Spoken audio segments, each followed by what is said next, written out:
Hey, this is Matt once again. Welcome back to the videos, another paid request, this time for Gia. Thank you so much for that. And for those interested in requesting any type of videos or topics, reactions, commentaries, what have you, feel free to send it either directly to my PayPal or join my Patreon. Both links are down below in the info box.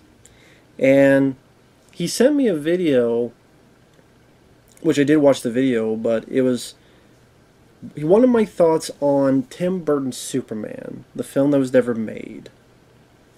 And I'm not sure if Gia knows this, and if other people don't know this, there was a full documentary made on this project, on this movie. Many, many years ago, a guy named Jon Schnepp, who sadly has passed away, seemed like a good guy, he did this documentary where he showcased what happened with this film. And he's able to get interviews with Kevin Smith, Tim Burton, Wesley Strick, who... and I think Dan Gilroy, the other writers of the strips. I know Wesley Strick was interviewed. A lot of the people behind the scenes. Jon Peters, the infamous producer. And it's on YouTube. It's called The Death of Superman Lives. I think the way they tout it on YouTube, The Death of Superman Lives, What Happened. If you type that up, it's like an hour and 44 minutes. It's still, as far as I know, still up. Gia, definitely check that out. And so yeah, I do know of it. I always thought it was an interesting... it was a really good documentary, but it's a very interesting project. That I think would have been cool if they did an animated film of what... and showcase this. They still could do it. They could still do an animated film. But yeah, for those who don't know, in the late 90s, Warner Brothers was thinking of doing another Superman movie. So around 96 or so, they had one script called Superman Reborn. And an up-and-coming guy was Kevin Smith, who had done Clerks and Mallrats and Chasing Amy. No, Chasing Amy I don't think had been out yet. But, hey, this guy, he's making some buzz based on his writing. Granted, very vulgar writing, but hey, give it a shot. He looked at the strip, thought it was shitty. He thought it was goofy, thought it was campy, that was goofy. I think in the strip there was a... Superman was going to a psychiatrist because he couldn't deal on being an alien on this planet. Something like that. Or he couldn't tell, but it was this whole dual identity thing. It seemed like goofy, stupid shit. And Kevin Smith said so. And the way Kevin Smith tells is that he went back over and over again, and they wanted him to tell the same story of how much you think this strip sucks. Until finally he reached a point where someone said, well, what would you do differently? So then he got the job, but he had to go see Jon Peters. Jon Peters was a guy that worked on Barbra Streisand's hair back to the day, and then because he went out with Barbra Streisand, he became a producer of films like A Star is Born. Then later got with people like Peter Guber to be producers on films like Batman from '89. And Jon Peters does seem like a very eccentric, weird goofball of a guy that only got in this position because he was fucking Barbra Streisand. And like when you watch the documentary, he does seem like a fucking tool. I'll say that. But I did. Kevin Smith, this is when I used to like Kevin Smith stuff. I liked his older stuff, but not so much the newer stuff. He tells a great story. I mean, his story about this whole process is one of the best stories he's told. Which is how he would see Jon Peters, and Jon Peters would like do this to visualize the movie. Or the three things Jon Peters wanted was he didn't want Superman in that costume. He didn't want him to fly, and he wanted him to fight a spider in the third act. He thought it'd be a grandiose event for an action scene. The Thanagarian Slayer Beast. Kevin Smith had to make up a name for it. Which is ironic because later on, John Peters produced Wild Wild West with Will Smith, and lo and behold, there was a giant spider, mechanical this time, in the third act. So he got what he wanted. So Kevin Smith's script, from what I understand, was, dealt with Brainiac, dealt with the Eradicator, which was in the comics. It was a take on the death of Superman, where Brainiac had blocked out the sun to diminish Superman's powers, which is a way of Kevin Smith trying to get into, well, why isn't Superman not flying? Well, I'll say he blocked the sun's been blocked, which is a source of Superman's power, so that's why he's diminished. Kevin Smith trying to have a workaround with that.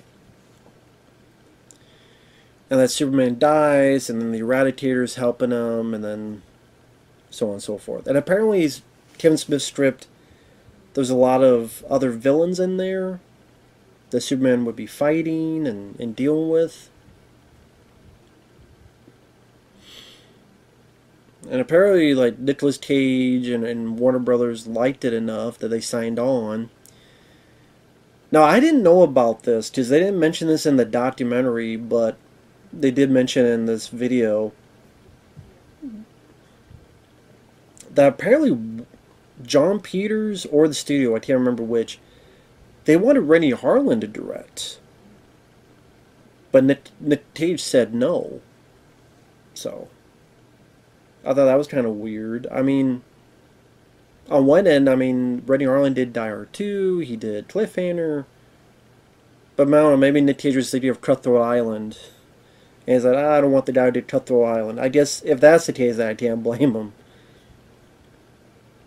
But Nick Cage wanted Tim Burton. See, it wasn't Tim Burton that cast Nick Cage, it was Nick Cage that wanted Tim Burton. Of course, Kevin Smith says he optioned Tim Burton, so it depends. Like, Kevin Smith says he thought of Tim Burton, Nick Cage said he thought of Tim Burton, whoever you want to believe. Tim Burton comes in. He didn't really want to work with John Peters because he remembered bad times working with John Peters on Batman, but then he wanted to do his own script, and he got Wesley Strick. Ultimately, Wesley Strick got fired, and they brought in another guy, I think Dan Gilroy. The studio wanted the budget to go down a bit. And in that script, Brainiac would still be in it. I know they wanted, from what I understand, they wanted Christopher Walken, which that would have been cool. Number one, to see Brainiac as a Superman villain in live action. Number two, they have Christopher Walken play the role. I think that could be fun. But I guess also in the script, like, him and Lex Luthor would join and become Luthiac. I don't know about that idea. Kind of a weird idea. I don't know. Guess I'd have to see how it played out. Chris Rock was cast as Jimmy Olsen. I think, I don't know if there's a on-camera interview, but I think there was a written interview where he mentioned that, he had been in wardrobe fitting. He had seen models. Because they were building shit. They were in heavy pre-production. They were building stuff. They were casting. They were building, sets, and they had all these drawings, art. So they were on their way. They spent over like $30 million on pre-production.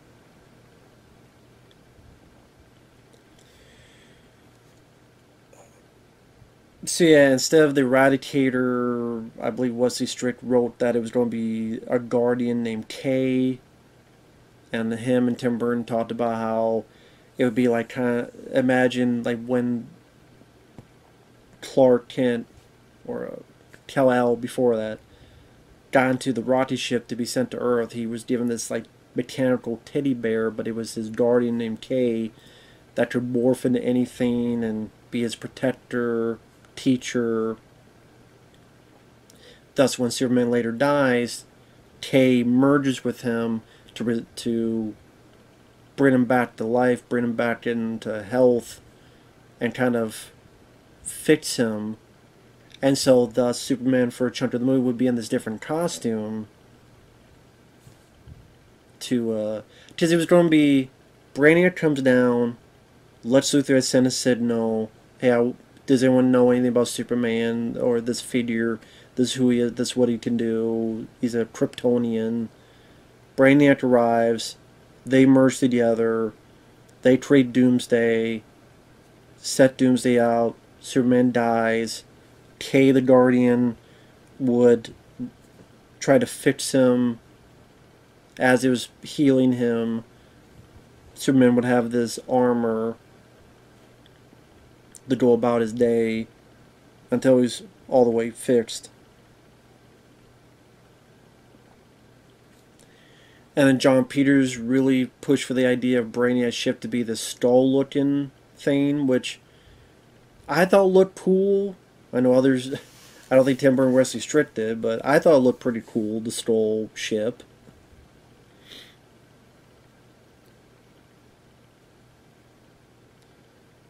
Maybe I wonder if by that point they have taken out the fucking bit with the polar bears.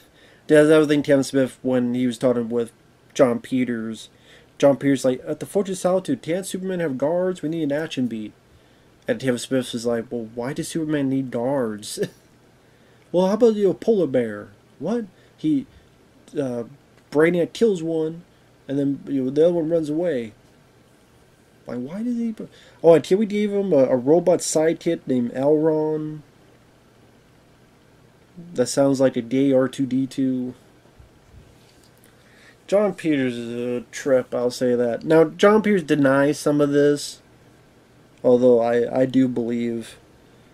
Because the Kevin Smith of this time wasn't full of shit. I think nowadays he's more full of shit, but I think back then he wasn't really full of shit. Back then he was very open to saying whatever he wanted, whether you agree or disagree.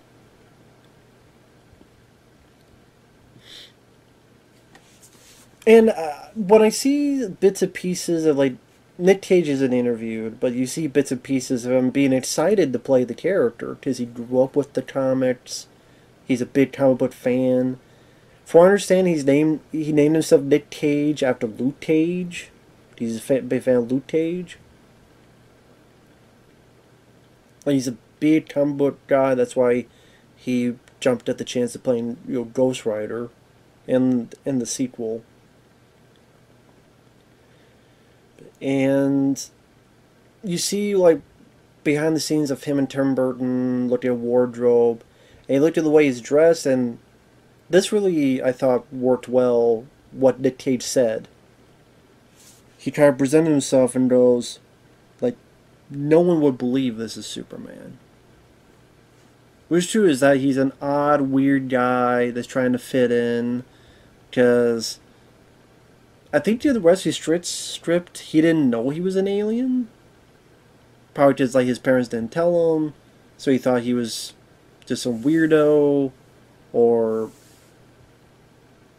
maybe like some superhuman genetic soldier thing, does Superman, or something like that. I can't remember the details, but it's him trying to find himself how to fit in. Which, I mean, that could be an interesting take, and I do like Nick Cage. Tim Burton is a capable director. I mean, he had done Batman Returns, which I like both of them. After this, he would do Sleepy Hollow, which is a good one. Which he'd get to work with Christopher Walken in that one. Maybe it would have been a clusterfuck. Maybe it's one of those things that because we didn't see it, now there's more interest and intrigue. If we had seen it back in the day, we'd be saying it's a piece of shit. Like Batman and Robin. Maybe that's true. And the Roosters confirm it, I guess. But I would have been very curious to see this version. Like, stupid Roosters. Sorry, it's always, on the side, I'm sorry, there's always some kind of stuff going on here, so can never get peace and quiet and just record a video, God forbid. But as I was saying, I'd be very curious. It'd be nice to see how this would have entailed and how this would have gotten put together. Again, maybe it would have been a clusterfuck, maybe not. I don't know. But like I said, I like Nick Cage. I liked him in films like Con Air, among others. I think this is going to shoot in early '98.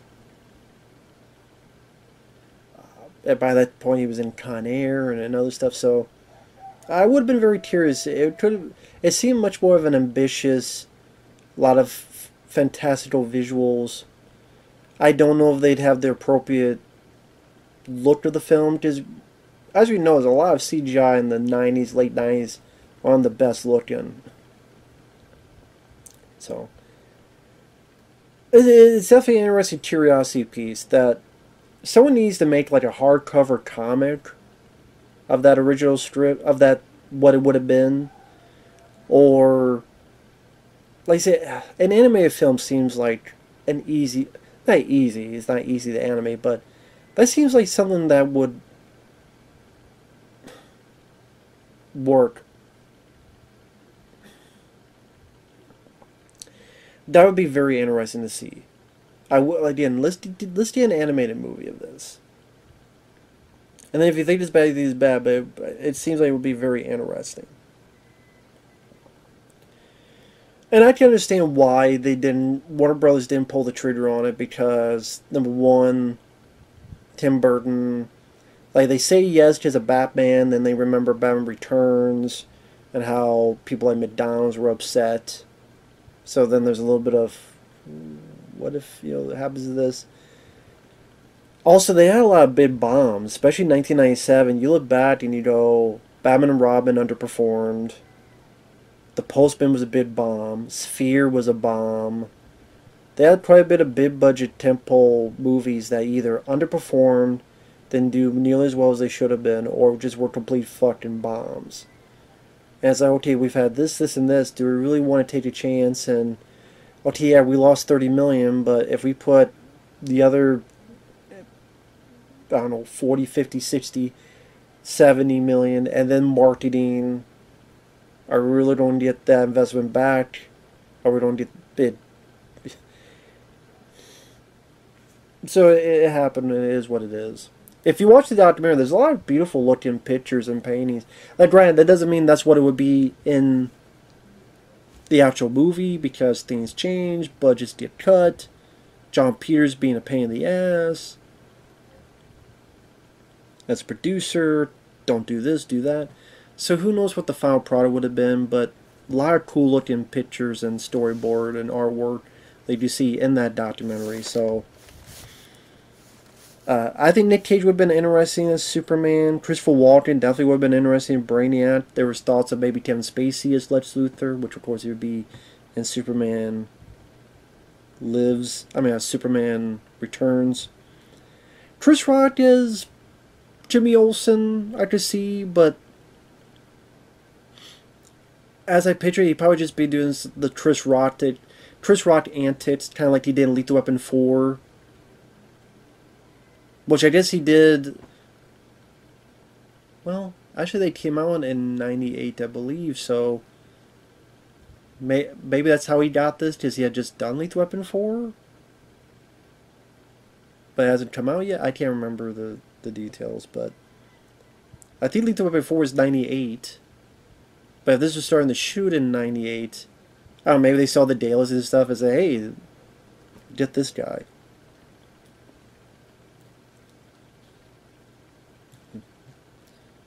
But and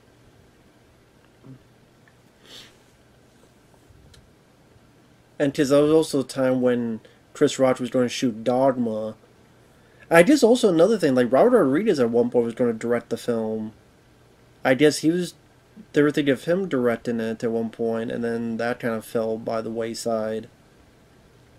And ultimately, they just canceled it. So yeah, Chris Rock, I just see him kind of doing like being Jimmy Olsen, but then probably like, hey, let's take a minute or two to do a bit of a stand-up that we can for the rating.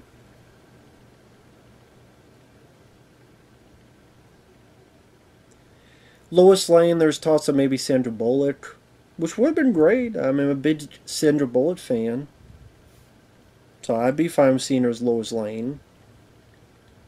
Doomsday, I mean, can't be worse than what the fuck they did with him in Batman v Superman: Dawn of Justice. That's the thing.